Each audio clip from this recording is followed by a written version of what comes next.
يا حبايب قلبي، عاملين ايه؟ ان شاء الله تكونوا بخير. النهارده هعمل معاكم زي ما انتم شايفين كده السينابو بطريقه سهله وبسيطه، ولا احلى ولا اروع من كده، وطعمها خطير. اتمنى ان انتم تجربوها بطريقتي. شايفين بقى الجمال والحلاوه؟ شايفين بقى شكلها هشه وطريه ما شاء الله عليها.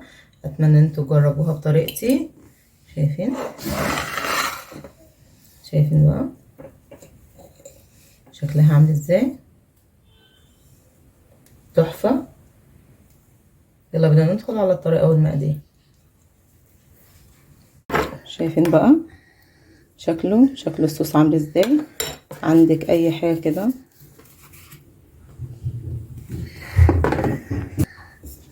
شايفين بقى؟ عندك اي صوص دي بندق، صوص بندق دولت بيحبوه. شايفين بقى الجمال؟ الهشاشة بتاعته عامله ازاي؟ شايفين بقى؟ اتمنى ان انتوا تجربوه. كوبايه وربع حليب، 3 كوبايات ونص دقيق، 4 معالق سكر، ربع كوبايه زيت، معلقه كبيره خميره، نص معلقه بيكنج باودر، رشه ملح.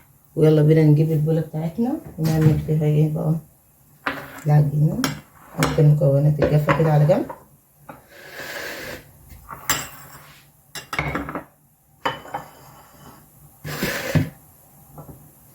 هنزل بالحليب زي ما انتم شايفين كده. هنزل بالخميره والبيكنج باودر والسكر.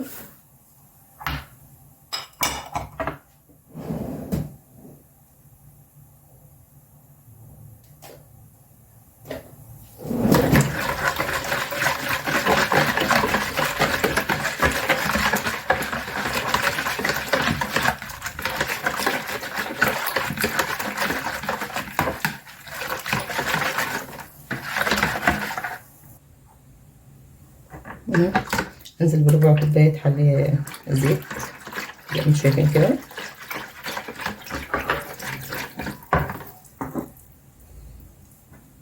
انزل بالدقيق بتاعي.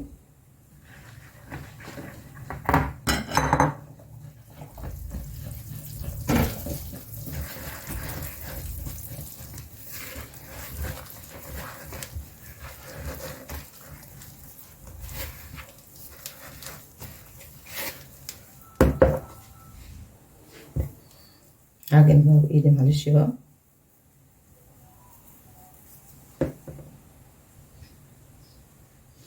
اهو يا جماعه، شايفين بقى العجينه اتلمت معايا عامله ازاي؟ ما تلاقيش العجينه بتاعتها لازم تبقى طريه شويه. شايفين كده؟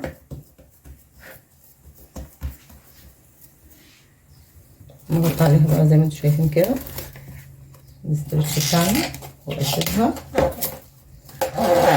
لمده ايه 40 دقيقه، او على حسب ما تتخمر، على حسب طريقه المطبخ عندك.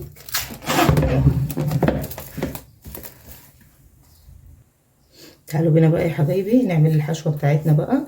هحتاج ايه؟ معلقتين قرفه، معلقه كاكاو غير محلى، تلت كوبايه سكر، هحتاج معلقه نشا. هنزل ايه بقى؟ الكاكاو دوت غير محلى زي ما انا بقول لكم. هنزل بالسكر، نشا.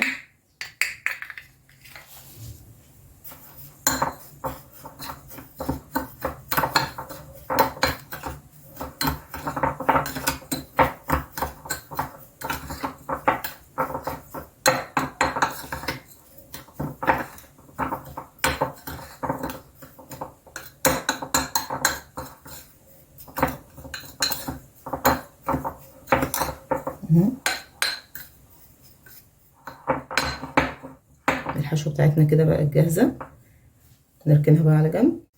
زي ما انتم شايفين كده ان العجينه اختمرت، شايفين وضعف لونها؟ شايفين بقى؟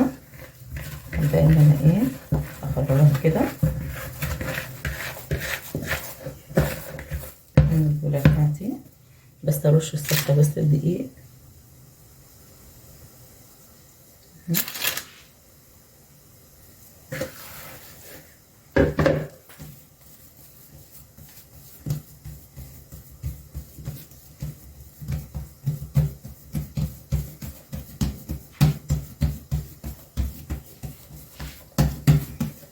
الفها بس شكل مستطيل.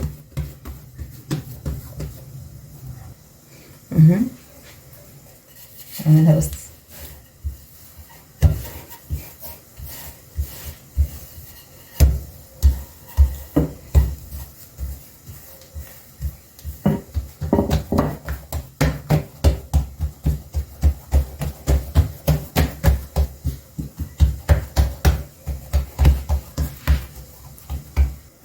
اهو زي ما انتوا شايفين انا فردته كده مستطيل. هجيب زبده بقى ايه،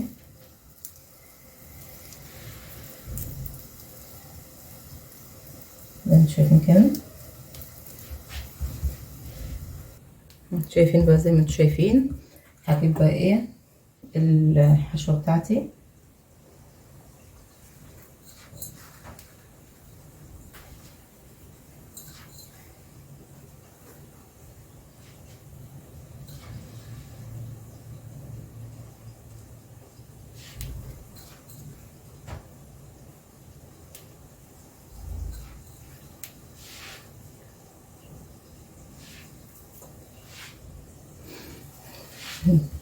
بس اثبت بس الحشوه.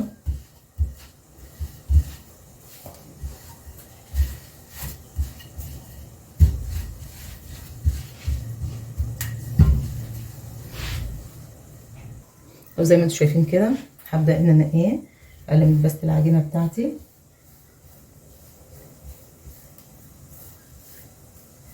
رول.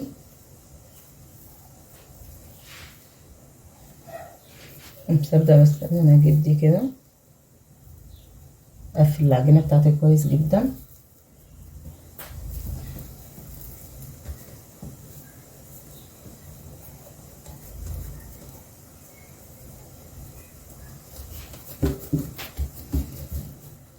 بدأت ان انا اجيب زي ما انتوا شايفين كده خيط كده.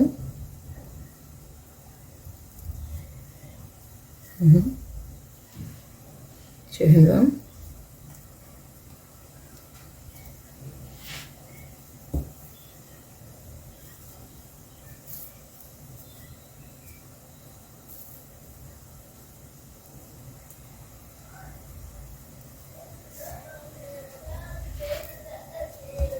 شايفين زي ما انتوا شايفين كده دهنت البايركس بتاعي كده زبده. هنزل ايه بقى زي ما انتوا شايفين كده.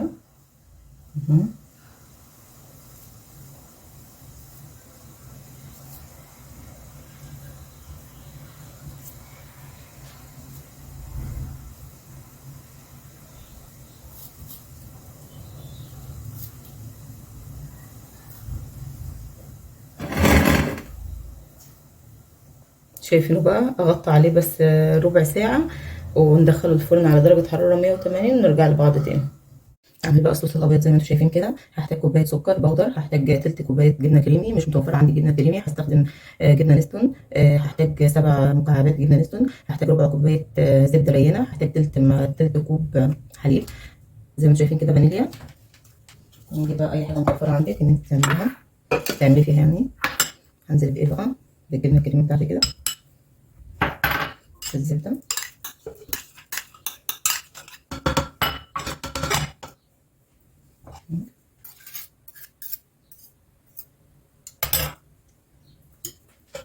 نعمل كده بس. نعمل بقى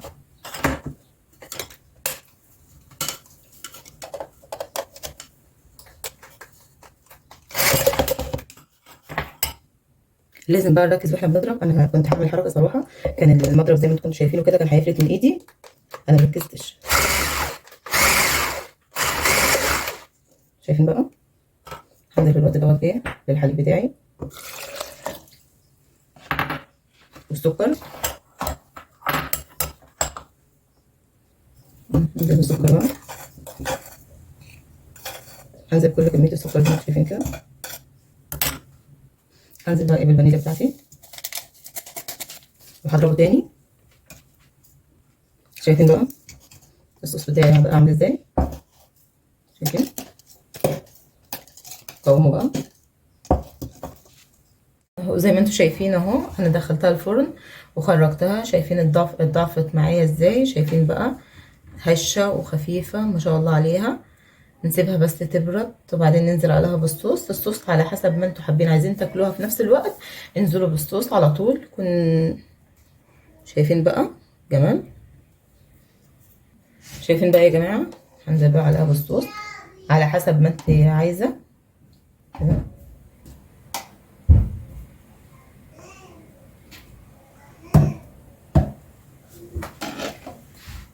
شايفين بقى؟